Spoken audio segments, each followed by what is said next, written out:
అంతే కదా, అయ్యే కదా ఆ సంస్థలు పనిచేయాలని తర్వాత వచ్చే హీరోలు కూడా కోరుకుంటారు. ప్లస్ పెద్ద హీరోలు కూడా ఆ సంస్థలు నేను పనిచేయాలని కోరుకుంటారు. ఎప్పుడైనా హీరోలు వెళ్ళి ప్రొడ్యూసర్ సినిమా చేయమని అడుగుతారండి.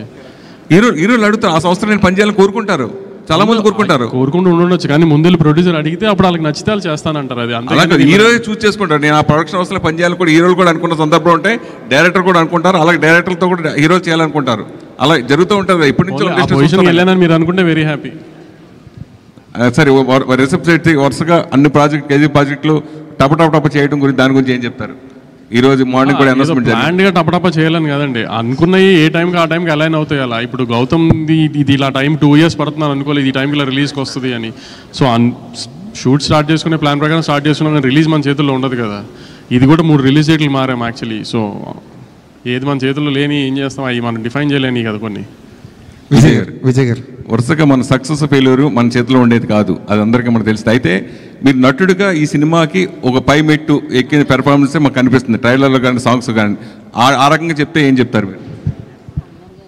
అట్లా ఎందుకు అనిపిస్తుంది అంటే, గౌతమ్ తిన్నూరి రైటింగ్ వల్ల, అనిరుద్ మ్యూజిక్ వల్ల, జొమాంటి జాన్, గిరీష్ గంగాధరన్ సినిమాటోగ్రఫీ వల్ల. యాక్టర్ ఎప్పుడు ప్రతి సినిమాకి most of us, at least lot of us, ప్రతి సినిమాకి ప్రాణం పెట్టే చేస్తాము. మిగతావన్నీ కలిసి వచ్చినప్పుడు మీ అందరికీ చాలా బాగా అనిపిస్తుంది.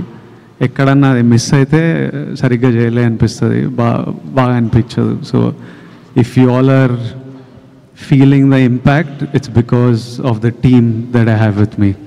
విజయ్ గారు, మిమ్మల్ని కెరీర్ ముందు నుంచి చూస్తున్నాను, చాలా అగ్రెసివ్గా మాట్లాడతారు. ఈరోజు మాత్రం స్కూల్కి వచ్చిన పిల్లాడు కూర్చుని పద్ధతిగా, చాలా కామ్గా, పొలైట్గా, చాలా పద్ధతిగా ఒక స్కేల్ ప్రకారం మాట్లాడుతున్నట్టు అనిపిస్తుంది. ఎందుకో నేను ఎప్పుడు లోపల అనిపించేది మాట్లాడతా, ఇప్పుడు ఇట్లా అనిపిస్తుందేమో అట్లా మాట్లాడుతున్నా. ఆ రోజు అంటే ఇప్పుడు ఇనిషియల్ స్టేజ్లో అగ్రెషన్ అదొక, అప్పుడు కూడా నేను ఎప్పుడు నిజంగా మనసులో అనిపించిందే మాట్లాడతా. నేను దేని గురించి ఎవరి కోసమో నేను మారను. నాకు ఈరోజు ఇట్లా అనిపిస్తే ఈరోజు ఇట్లా ఉంటా. కాకపోతే ఆ ఇనిషియల్ స్టేజ్లో వచ్చే అగ్రెషన్ ఏముంటుందంటే, it's like a defence mechanism. It's a defence mechanism. ఎవరు మనని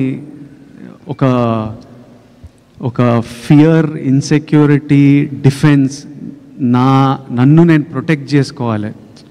ఎవరు నన్ను తక్కువ మాట్లాడొద్దు, ఎవరు నా వైపు ఫింగర్ పాయింట్ చేయొద్దు, నేను డిజర్వ్ చేసింది నాకు దొరకాలి అనే, అప్పుడు నేను ఒక్కడనే నా డిఫెన్స్. సో ఓవర్ ప్రొటెక్టివ్నెస్లో కొంచెం ఆ అగ్రెషన్ ఉంటుంది. నెమ్మదిగా what will soften a man is love. ప్రజల గురించి లవ్ వచ్చిన, ఎంత సినిమాలో కూడా చూస్తుంటాం కదా, స్టార్టింగ్ అగ్రెసివ్ హీరో ఉంటాడు, అమ్మాయి లైఫ్లోకి వచ్చిన మదర్ వాళ్ళనో ఎవరో సాఫ్ట్ అయిపోతుంటారు. ప్రజల లవ్ వల్ల ఇట్లా మీరు కూడా నా వైపు ఇక ప్రేమతో ఉన్నారు, ఇక మొత్తం సాఫ్ట్ అయిపోయినా. అట్లా ఆ ఇన్సెక్యూరిటీని దాటుకుని వచ్చేస్తారండి మీరు?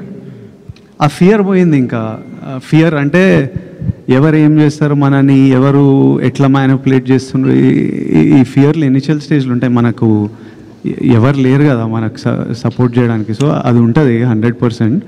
డెఫినెట్లీ అన్నీ ఏదో ఫియర్ నుంచే పుడతాయి. Any sort of behaviour, fear లైఫ్లో ఎక్స్పీరియన్సెస్, చిన్నప్పుడు గ్రోయింగ్ అప్లో experiences, it will all be part of that. Every change also that happens is because of the experience. నా చుట్టూ ఉండే ఎక్స్పీరియన్స్, ఎన్వైరన్మెంట్ వల్లనే ఆ చేంజ్ కూడా వస్తుంది. కానీ విజయ్, మోర్ అంటే ఇప్పుడు చూస్తే గతంలో కంటే ఇప్పుడు చూస్తే మోర్ మెచ్యూరిటీ కనబడుతుంది.